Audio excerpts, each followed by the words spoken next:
the United Nations organization. It is that Jewish-Christian alliance which gave to the world Bretton Woods and the International Monetary Fund and today's so-called international monetary system.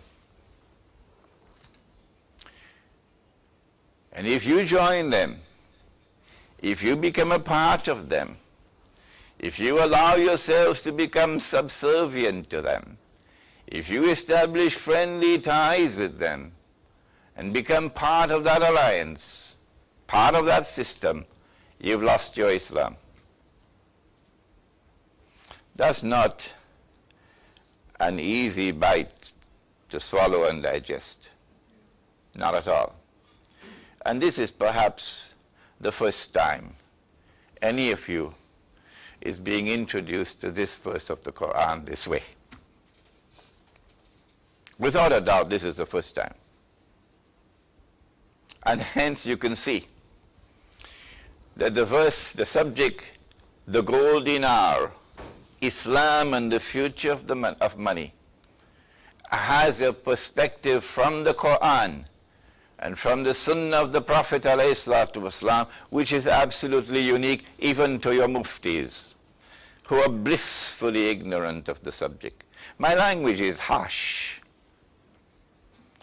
but I can be harsh because I'm 65 years of age. And if you send me to Guantanamo, how long will I last?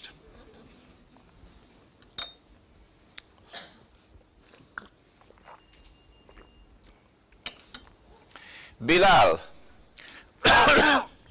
radiallahu ta'ala anhu, the companion of the Prophet sallallahu ta'ala alayhi wasallam, came to the Prophet alayhi salatu wasalam and offered him some dates. The Prophet alayhi salatu wasalam looked at the dates. He said, Bilal, these are very fine dates. Where did you get them? Bilal said, O Messenger of Allah, I had 2 baskets, 2 sa'as of inferior quality dates. And I exchanged them for this 1 basket of superior quality dates. The value of the 2 was equivalent to the value of the 1. So it was a fair exchange. I exchanged these 2 baskets of inferior quality dates for this 1 basket of superior quality dates. Here you are, Messenger of Allah, have some dates. Bilal, said the Prophet, this is the essence of riba. Oh my gosh, he must be perspiring, because you know riba. If you consume even 1 dirham of riba, it is equivalent to committing zina 36 times, said the Messenger of Allah. Dirham? What's that? Dirham. That's money, eh? Silver coin, worth a few ringgits. And in the very last revelation which came down in the Quran,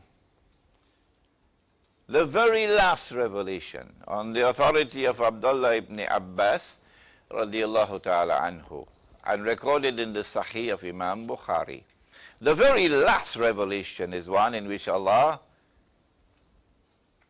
addressed those who lend money on interest, like banks, and said, give it up, stop, and if you don't, then I and my messenger are going to wage war on you.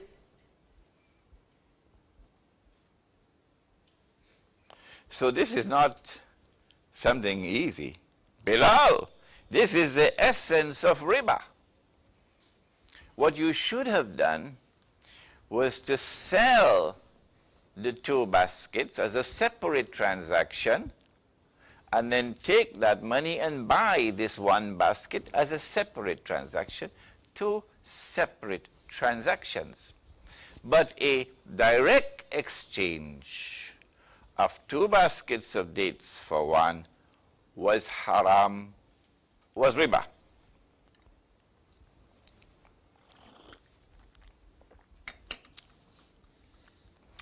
But Umar radiallahu ta'ala anhu exchanged 4 camels for one.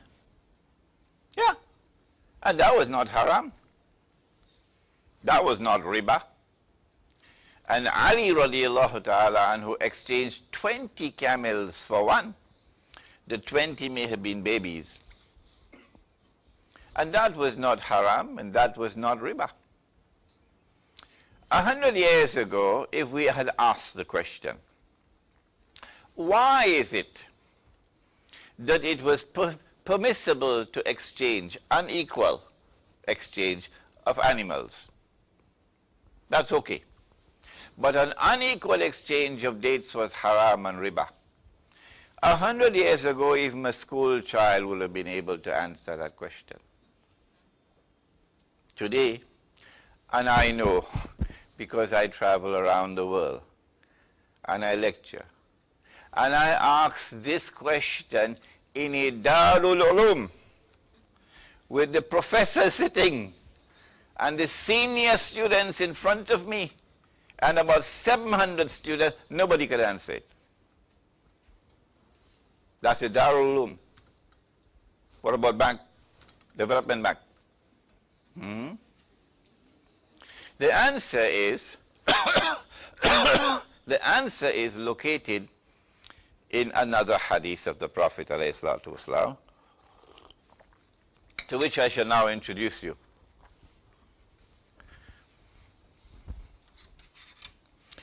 He said, sallallahu ta'ala alayhi wa sallam, if a transaction involves the exchange of gold for gold,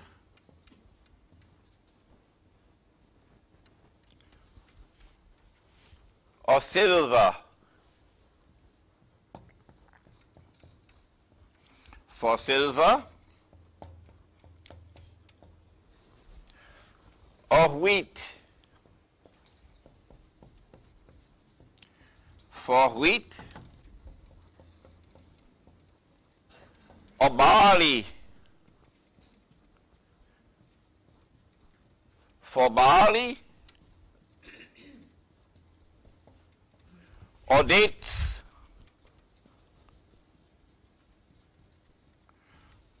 for dates, or salt for salt, so long as it is like for like, it must be equal for equal. If you have 2 baskets of dates on this side, you must have 2 on that side.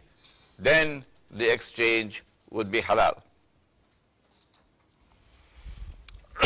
If not, if you have an unequal exchange of gold for gold, or an unequal exchange of silver for silver, or any one of the others, it would be riba. Why? It would be haram. Why? And why 4 camels for one, okay, bule. 20 camels for one, okay. But this one, tabule.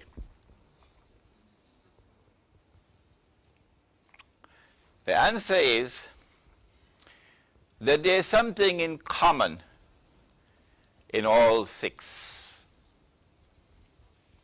What is it that is common to all 6?